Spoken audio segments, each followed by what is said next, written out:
एक शेयर करेंगे, उस पर चर्चा करेंगे। आप लोग को लगता है दो आईडी से मेरा जुड़ा हुआ दिख रहा है, कोई बात नहीं। तो मैं आज हमारे बीच हम लोग के बड़े भाई गार्जियन आदरणीय विनय कुमार श्रीवास्तव जी और हमारे Bihar association of person with disability के हमारे सचिव धीरज कुमार धनराज जी, हमारे स्पोर्ट्स इंचार्ज कुंदन जी, हमारे उपाध्यक्ष नरेश चौधरी जी, मीडिया प्रभारी लालू तुरा जी, भीम जी, मनोज जी, नागेंद्र जी, पंकज जी, राहुल जी, सचिन जी, सभी को स्वागत है। संजय कुमार झा जी, शंभू जी, शिव कुमार जी, सुजीत जी, जाहिद अली जी, सभी का स्वागत है। बहुत ही गौरव की बात है कि हम लोग जो है इलेक्शन में जो है 65% से ऊपर जो है वोट मिला, और इसके पीछे हम लोग ने, आपको लगता है हम लोग ने काम कर रहे थे। दिव्यांगजनों की भागीदारी पर हम लोगों ने इसलिए कई भीतर से अंडर करेंट जिसको बोलते हैं, हम लोग काम कर रहे थे। और अगर सत्ता में जो भी जीतेंगे या हारेंगे, उसमें दिव्यांगजनों की भी भूमिका होगी। मैं क्यों बोल रहा हूँ दिव्यांगजनों की भूमिका होगी? क्योंकि मैंने 2021 से मैं एक किताब लिख रहा था, और किताब हमारा 30 अक्टूबर को विमोचन हुआ। अब देख रहे होंगे भारत में मतदाताओं का मनोविज्ञान, ये अवेलेबल है। ये किताब पूरे भारत में तहलका मचा रही है, और वो ये 472 पेज का ये किताब है, और इसकी कीमत मात्र जो है 500 रुपया, 600 रुपया है, लेकिन 500 रुपया में अवेलेबल है हम लोग के यहाँ। तो मैं इसी के बारे में आपको आज थोड़ा सा बताने जा रहा हूँ कि ये किताब और मैंने किस तरह किया, क्योंकि ये किताब जो है समर्पित है उन सभी भारत के मतदाताओं को जो हर 5 वर्ष में लोकतंत्र को जीवित रखते हैं। उन्हें भी जो भीड़ में भी विवेक से सोचते हैं, याद रखिएगा। उन्हें जो प्रचार के स्वर में अपना स्वर को सुनते हैं, ठीक है। तो ये this books is dedicated to all conscious and compassionate voters of India who chooses with reason, not reaction. Reflection और रिएक्शन में अंतर होता है। who see the democracy not merely as the system but is a celebration of human consciousness. तो ठीक है, तो लोकतंत्र का सबसे बड़ा रहस्य क्या है? यह नहीं कि लोग कैसे शासन करते हैं, बल्कि यह है कि लोग कैसे सोचते हैं। अब्राहम लिंकन से प्रेरित है। तो ये किताब ज़रूर मौका मिलेगा तो मैंने इस किताब के बारे में थोड़ा सा आपके सामने लिखने का प्रयास किया हूँ। ऑलरेडी ये अवेलेबल है, ऑनलाइन अवेलेबल है। तो थोड़ा सा जो है आज जो है कैसे वोटरों का मनोविज्ञान, कैसे भावनाएं, जाति, मीडिया और प्रोपगंडा लोकतंत्र को आकार देती है, इसको भी जानना जरूरी। इसी पर हमारा था कि जो है इसमें देखिएगा कि वोटर का मनोविज्ञान कैसे जाति, मीडिया, प्रोपगंडा और लोकतंत्र आकार देती है। इसके बाद भाग 1 में हम लोगों ने लिखा है लोकतंत्र और मतदाताओं का मनोविज्ञान। इसमें हम लोगों ने लोकतंत्र और मतदाताओं को मनोविज्ञान का अध्ययन सिद्धांत के आधार पर चैप्टर 1 से 4 लिखा है, जिसमें लोकतंत्र में मनोविज्ञान की ढांचा, भावनाएं और लोकतंत्र का मनोविज्ञान। इसमें चैप्टर 3 में है जाति, पहचान और हम बनावे की राजनीति। चौथा चैप्टर में हम लोगों ने लिखा है मीडिया, सोशल मीडिया और राजनीतिक चेतना। फिर हम लोगों ने इस पर काम किया कि हम लोगों ने काफ़ी लोगों से इस पर काम किया। मीडिया, प्रोपेगेंडा, धारणा निर्माण कैसे होता है, ये सारा चीज़ आप इसलिए मैं बता रहा हूँ कि ये जो परसेंटेज बढ़ा है, इसमें हम लोगों ने मिलकर भीतर से काम किया है। और जो हमारे वंचित वर्ग है, जो सामाजिक सुरक्षा वाले लोग हैं, वृद्ध है, विधवा है, हमारे दिव्यांगजन हैं, उससे जो जुड़े लोग हैं, उन पर भी हम लोगों ने भीतर काम किया। इसका हम लोगों ने क्षेत्रवार प्रभाव के बारे में इस पर किया है। इसका प्रशिष्ट भी है, बड़ा सुंदर है। आपको बताने का प्रयास कर रहे हैं, क्योंकि आप लोगों के पास पैसा नहीं रहती है तो आप उसको नहीं खरीद पाएंगे। तो मैं सोचा कि आपको आज हम किस तरह जो है ये साइकोलॉजी होता है, तो हम लोग को फ्यूचर में इस पर भी काम करना है कि कैसे जो है लोकतंत्र में मनोवैज्ञानिक का क्या रोल है, मनोविज्ञान का क्या रोल है, ठीक है। तो उस पर हम लोगों ने काम किया था। तो धीरे धीरे आपको सबको दिखाई दे रहा होगा, उम्मीद करते हैं। पेज दिखाई दे रही है? जी सर, दिखाई दे रही है। हाँ, तो ये हम लोगों ने इस पर लोकतंत्र में व्यक्ति, समूह और समाज का मनोवैज्ञानिक भूमिका क्या है ना। वोट डालना है तक सीमित नहीं होता है। हम अभी गांव गए तो हम अपने कारण कम से कम 200 अब हमारे साथ लालू भी थे, तो कुछ लोगों को मैंने उस ग्रुप में डाला और लोगों को हमने प्रेरित करने का प्रयास किया कि लोग वोट डालें, और डालना ज़रूरी है। उससे लोग तक मैंने वोट डाला, आप भी डालें। आपने देखा होगा कि बहुत लंच से पहले बहुत लोगों ने वोट डाला। ठीक है, तो ये जो पिछले वर्षों तक सामाजिक अनुभव, पारिवारिक संस्कार, आर्थिक स्थिति, सांस्कृतिक मीडिया, सारी चीज़ों पर हम लोगों ने बेबाकी से इस बात को रखा है कि किस तरह जो है व्यक्ति का मनोविज्ञान की भूमिका होता है, उसका अनुभव, सामाजिक परिवेश, पारिवारिक परिवेश, मीडिया का प्रभाव, ये सारी चीज़ों को हम लोगों ने डाला है।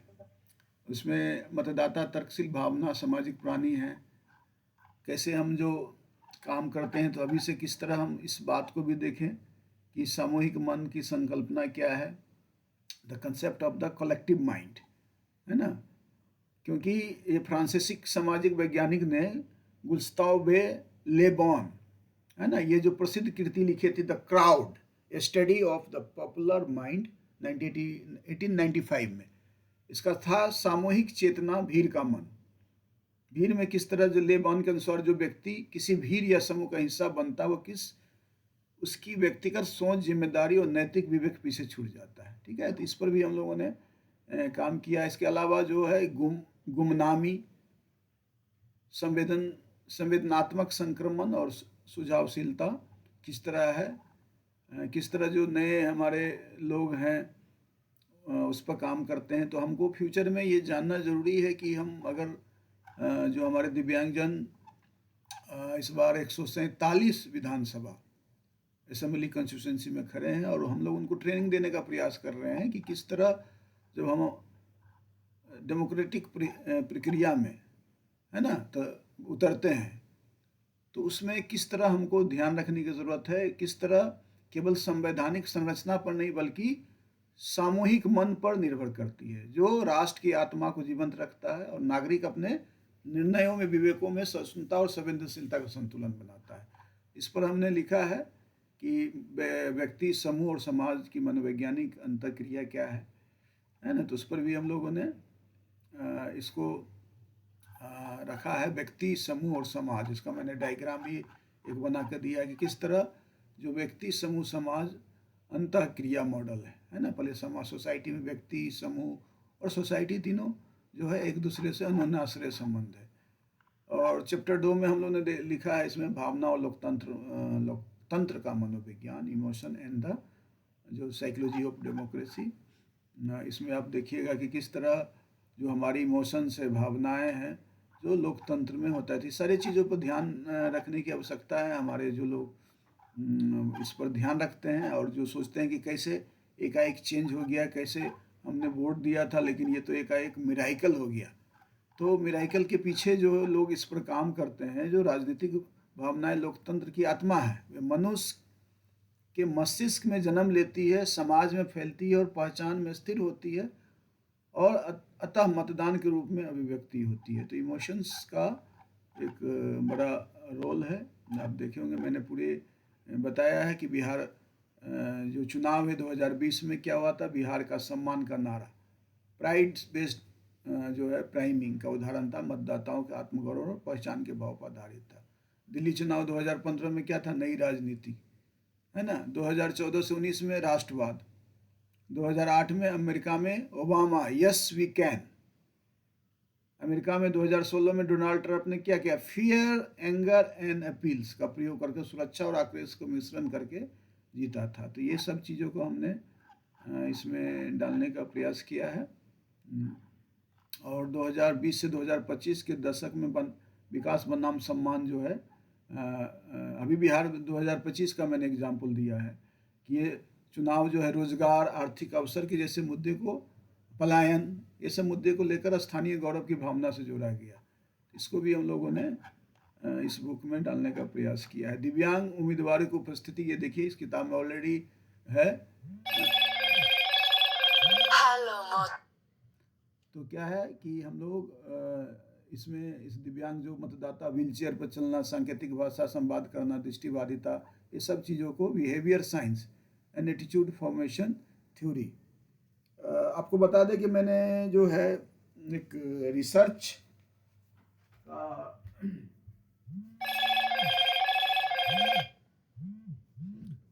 हम लोग, मेरे द्वारा बहुत पहले political behaviour research forum of India का फाउंड किया गया था। बहुत सारे चीज़ काम करते हैं जिसमें आपको जानकारी हम नहीं देते हैं, क्योंकि भीतर एक क्षेत्र में हमारा काम नहीं, कई क्षेत्र पे काम करते हैं। सोशल मीडिया और नैरेटिव का किस तरह उपयोग है, तो ये सब सारी चीज़ों को हम लोगों ने इस पर काम किया है इस बुक्स के में।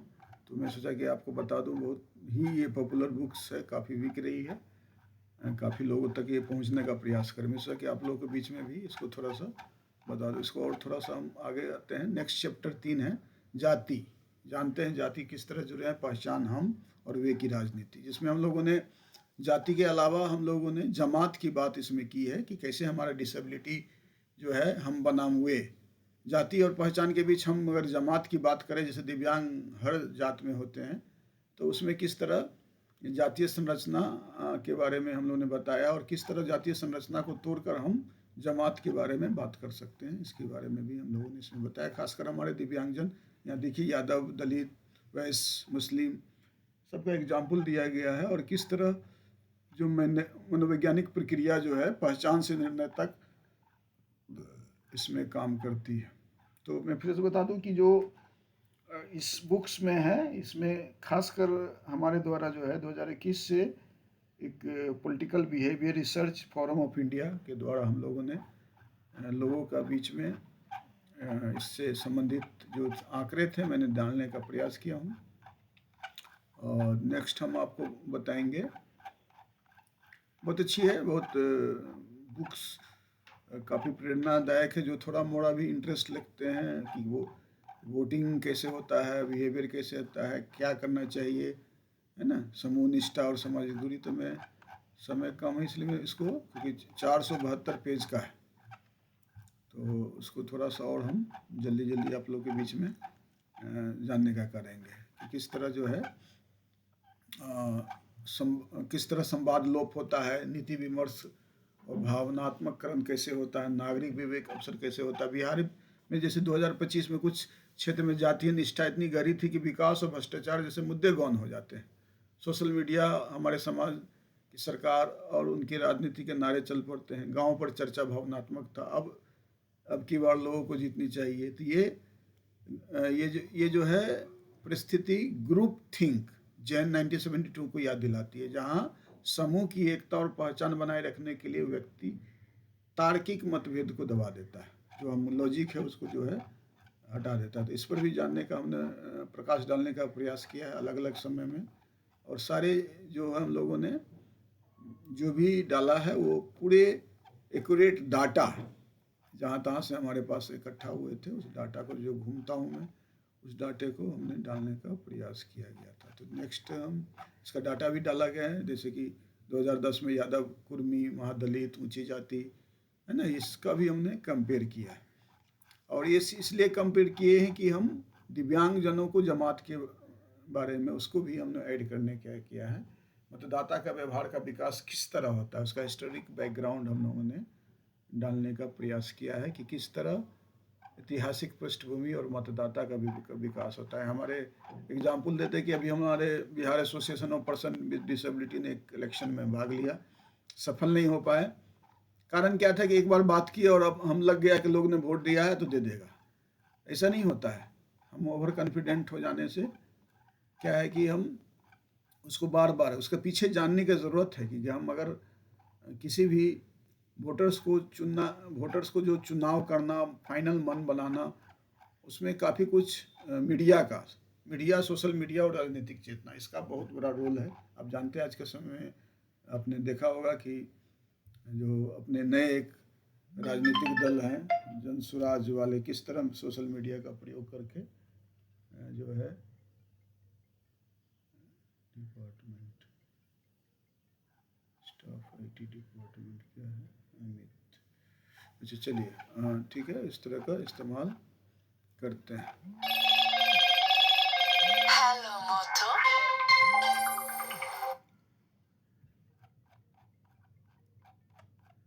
हमारा समस्या यही है कि 3 फ़ोन बज रहा है, यही होता है, कोई दिक्कत नहीं है, फिर भी हम इसको कंप्लीट करेंगे। लास्ट में प्रोपेगेंडा, ये जानना ज़रूरी है कि प्रोपेगेंडा हमारा चैप्टर 6 में है कि प्रोपेगेंडा किस तरह जो है हमारे जो विचार को जो हम प्लान करते हैं वो लगातार कुछ प्रोपेगेंडा होता है। अभी ने देखा होगा कि अपने एक जगह बिहार में हिंसा हुई, एक खास समूह वाले दो अलग अलग धाराओं में बट गए, क्योंकि उस हिंसा को जो है या उस जो मर्डर हुआ था उसको अलग अलग ढंग से प्रोपेगेंडा किया गया अपने हिसाब से। तो उस पर हम लोगों ने बात किया है प्रोपेगेंडा। बाद में हम लोग चैप्टर 7 में लिखा है पोस्ट ट्रुथ राजनीति और मीडिया। पोस्ट ट्रुथ मतलब होता है कि जो आधुनिक में ऐसा संक्रमण काल जहाँ सत्य और भावना, तर्क, विश्वास और तथ्य धारणा के बीच सीमाएं धुंधली होती जा रही है, कि उसी को बोलते हैं पोस्ट ट्रुथ। सच्ची नहीं है, माने बाद सत्यता को जो है वो नहीं भेद पाते हैं कि असत्य क्या है। वो अवस्था जहाँ राजनीतिक मूल आधार तथा तथ्य बल्कि भावनाओं, कथाएं, प्रतीकात्मक छवियां और वैचारिक नैरेटिव बन जाता है ना, उसी को पोस्ट ट्रुथ पर हम लोगों ने इस पर लिखा है। सोशल मीडिया और किस तरह मिथक क्या है, अफवाह क्या है, इसको हम लोगों ने इस पर हम लोग क्या इसका शोध भी डाला है कि जो रिसर्च किए गए हैं उसको क्या है। तो इसमें लोकतंत्र का हमने लिखा है कि केवल मतदान नहीं बल्कि जानकारी के प्रति नागरिक की मानसिकता स्वतंत्रता में निहित है। मीडिया तभी लोकतंत्र का प्रहरी है जब तक वह सत्य की खोज करे, न कि सनसनी की। लोकतांत्रिक मानस की पहचान वही है जो भावनाओं में नहीं तथ्यों में विवेक हो सके। तो इस पर हम लोगों ने इस बुक में इसमें डालना कैसे अफवाह जो है। आपने देखा होगा कि हम लोग जब एक हमारे साथ कोई मित्र थे और किस तरह जब अलग हुए तो किस तरह अफवाह फैला के जो कुछ हमारे दिव्यांगजनों को बीच गलत भावना लगातार उन्होंने डालने का प्रयास किया, और किस तरह वो लोग हमारे भाई लोग बाद में उसको पता चला कि हम जहाँ हैं वो तो गलत है। तो इस बात को भी है। और तीसरा पार्ट में हम लोगों ने लिखा है कि समाज शास्त्रीय और सांस्कृतिक आयाम किस तरह जो है हमारे भारत के लोकतंत्र में क्षेत्रीय विविधता और चरणबद्ध मतदान का व्यवहार क्या है। ये तो हम क्योंकि आपसे ज़्यादा रिलेटेड नहीं है, ये पूरे इंडिया लेवल पर इस चीज़ को अलग अलग क्षेत्र का जो विविधता है उस पर हम लोगों ने डालना को। लास्ट में हम लोगों ने जाति, वर्ग, अस्मिता और का मनोविज्ञान, इस पर हम लोगों ने भारत समाज में मतदाता व्यवहार, आत्मधारण और सामाजिक विभाजन में के मनोवैज्ञानिक पक्ष को समझने के लिए महत्वपूर्ण हम लोगों ने डाला है। जाति, वर्ग, अस्मिता का किस तरह कि हमारे, लेकिन आप ये वास्तविकता देखिएगा, जो अपने जात को वैल्यू नहीं देता है, फिर भी हम जात के प्रति रहते हैं। जब अपने भाई का, अपने बहन का, अपने परिवार का नहीं होता है तो आपका कैसे हो सकता है ना। तो मास्लो का आवश्यकता का श्रेणी में क्या है, मास्लो एक मोटिवेशनल साइकोलॉजिस्ट थे, उन्होंने बताया था कि भारतीय लोकतंत्र में जाति और वर्ग के राजनीतिक व्यवहार को समझने का सशक्त मनोवैज्ञानिक मॉडल प्रदान करती है। यह बताती है कि राजनीति केवल सत्ता का खेल नहीं है बल्कि मानव आवश्यकताओं को पूर्ति की प्रक्रिया भी है।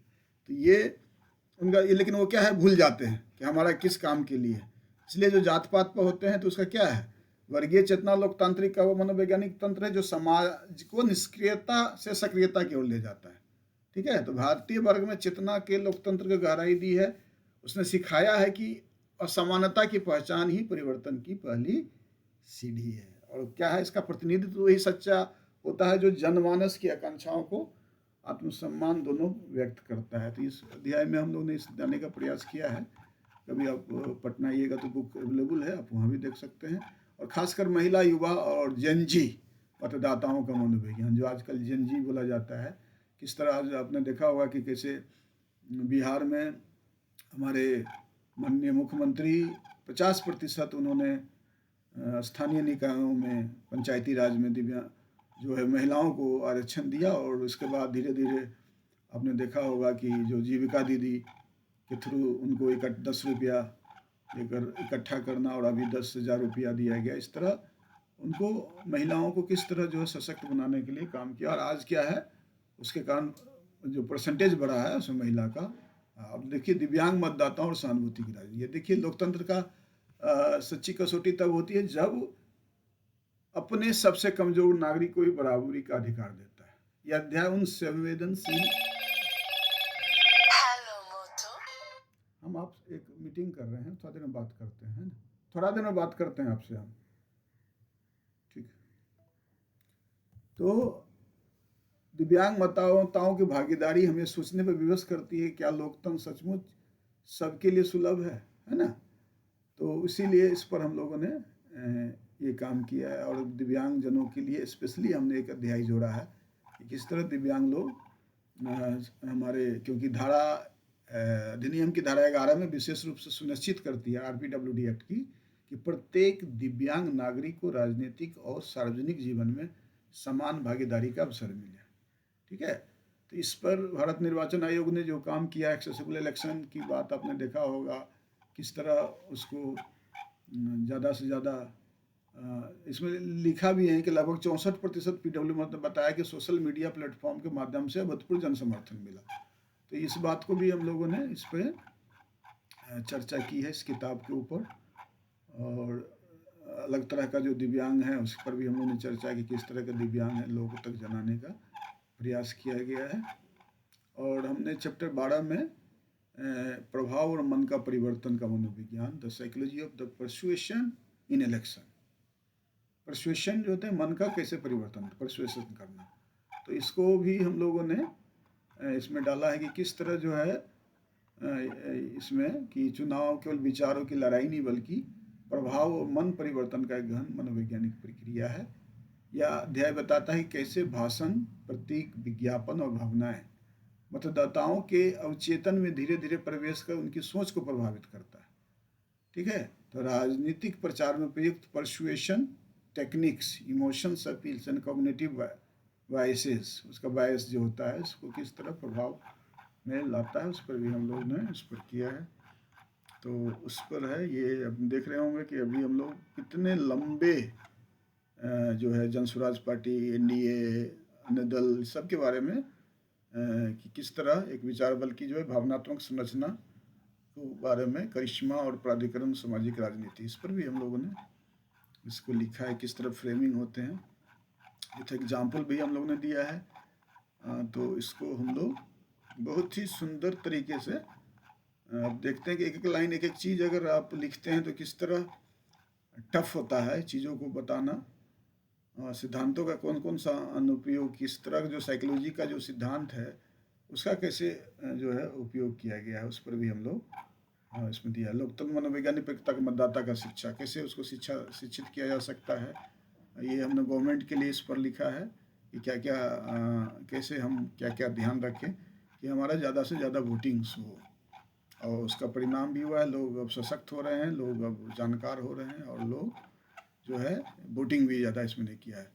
और जो सिद्धांत है मनोवैज्ञानिक, उस पर हम लोगों ने इस पर किया है, जो थोड़ा मनोविज्ञान को जानते हैं कि मतदाता का व्यवहार और राजनीतिक निर्णय को समझने के लिए केवल अनुभव पर्याप्त नहीं है, उसके पीछे छिपे मनोवैज्ञानिक सिद्धांतों को समझना आवश्यक है।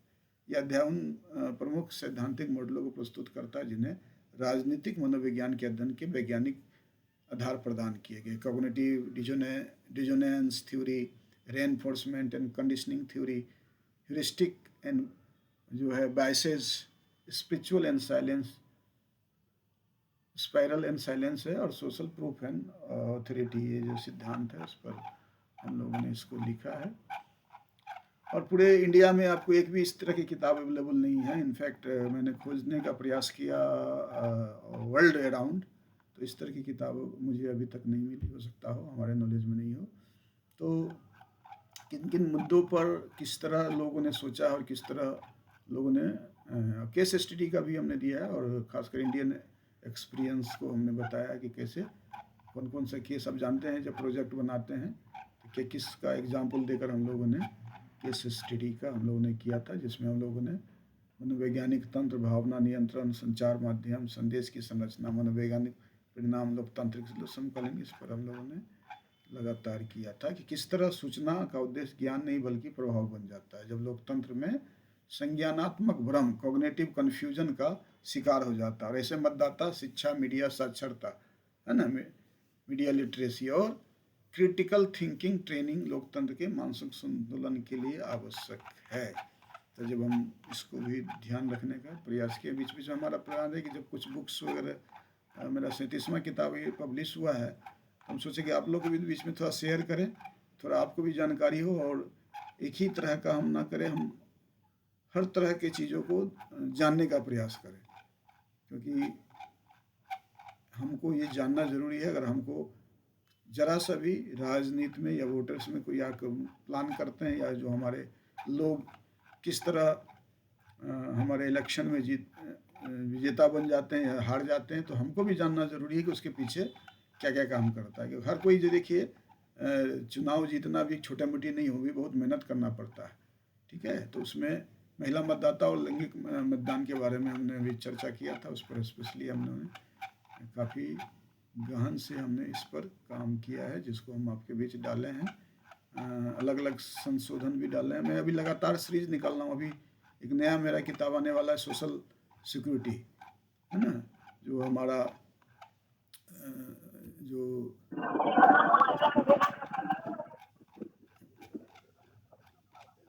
किसी का लगता है माइक वगैरह खुल गया है, तो जिससे कि बाकी लोगों को भी दिक्कत होगा अगर माइक आपका खुला है। तो हम जस्ट हल्का दिखाने का प्रयास कर रहे हैं कि कितना टफ रहा मेरे लिए किताब लिखना।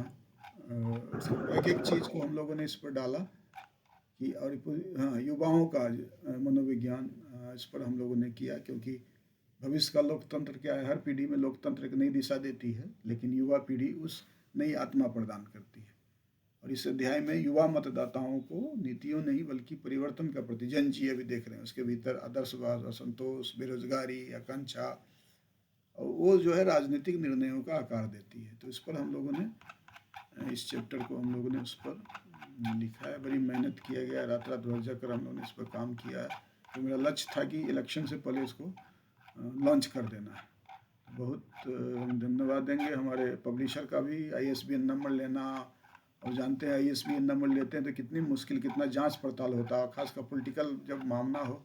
मेरा भी एक सिंपल इसके बारे में जान सकते हैं कि मेरा मोबाइल इसीलिए ब्लॉक कर दिया गया कि किसी ने पॉलिटिकल इलेक्शन करके कुछ मुझे जोड़ा था हमारे बेगूसराय के, और मुझे एडमिन बनाया, उसी से हमारा जो है मोबाइल को ब्लॉक कर दिया। तो आप सोच सकते हैं कि पॉलिटिकल इलेक्शन ये सब चीज़ कितने ऐसे हैं जो बहुत संवेदनशील मुद्दा है, और इस पर ISBN नंबर देना और पब्लिश कराना इज़ वेरी टफ।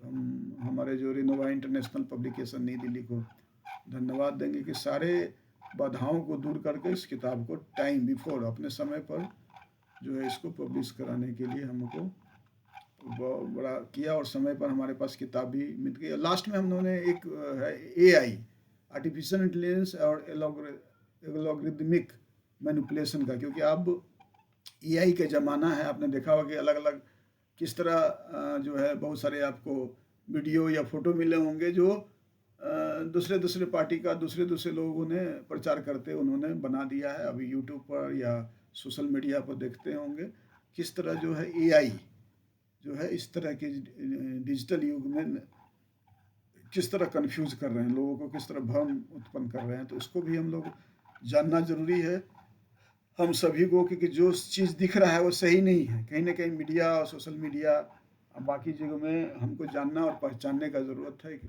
किस तरह प्रोपगंडा फैलाया जा रहा है।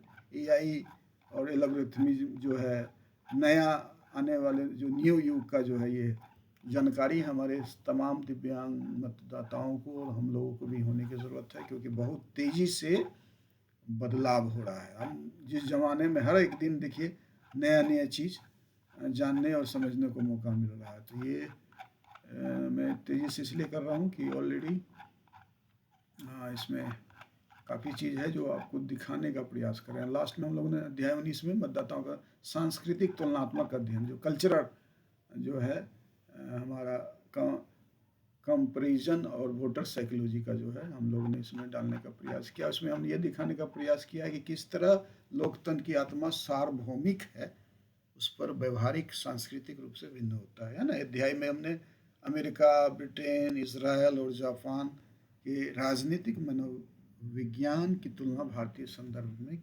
करता है। इसमें हम लोगों ने लिखा है कि कैसे संगठित राजनीतिक चेतना और व्यक्तिवाद मजबूत है। व्यक्तिवाद आप जानते हैं, जैसे अभी क्या है, अभी हमारे जनसुराज में एक व्यक्ति का है, वही सारा कुछ कर रहा है, व्यक्तिवाद कैसे हो रहा है। तो यह अध्याय में यह भी रेखांकित करता है कि भारत जैसे विविधतापूर्ण देश है जहाँ वैश्विक लोकतांत्रिक प्रवृत्तियों को क्या सीख दे सकते हैं। ठीक है, तो ये अध्ययन भारतीय लोकतांत्रिक और वैश्विक मंच पर विशिष्ट मनोवैज्ञानिक मॉडल के रूप में प्रस्तुत करता है।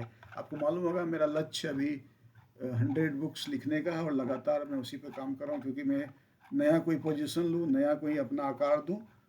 उसमें हमने प्लान किया था कम से कम 100 किताब हम मार्केट में, और हो गया। और मेरा गारंटी है कि जो मैंने बुक्स लिखा है, अगर एक लाइन मैंने एक स्टेंजा भी कहीं से कॉपी किया हुआ दिखा दे तो मैं, क्योंकि आपको मालूम है कि किताब लिखते हैं तो इसमें कॉपीराइट्स होते हैं, तो कॉपीराइट्स का अगर होगा उल्लंघन तो बड़े आर्थिक जो है वो लोग आप ये कर सकते हैं कि 1-1 करोड़ रुपए का आपको जो है उस पर जुर्माना के रूप में आपको जो है उसको ये कंप्लेन कर सकते हैं कोर्ट में, है ना, मानहानि का दावा कर सकते हैं। तो ये बड़ा होता है। फिर भी मैंने कहीं से हर तरह के चीज़ को अलग तरीके से, हमने लगातार जितने किताबें लिखी हैं मैं उसको काफ़ी प्लानिंग के साथ, कहीं से भी एक लाइन मैंने एक स्टेंजा एक कुछ आइडिया हमने कॉपी करने का प्रयास नहीं किया, अपने तरीके से हमने इसको डालने का प्रयास किया है। उसमें काफ़ी लोग का सहयोग मिला है, मैंने धन्यवाद दिया है। और चैप्टर 20 में हमने भविष्य में किस तरह भावनात्मक बुद्धिमत्ता और नागरिक विवेक, किस तरह फ्यूचर जो है इमोशनल इंटेलिजेंस और सिविक रीजनिंग किस तरह काम करेंगे, उस पर भी हम लोगों ने चर्चा किया है। तो हम लोग 32 मिनट मेरा हो गया, मैं अब समाप्त होकर, बाकी लोग भी बोलने का है।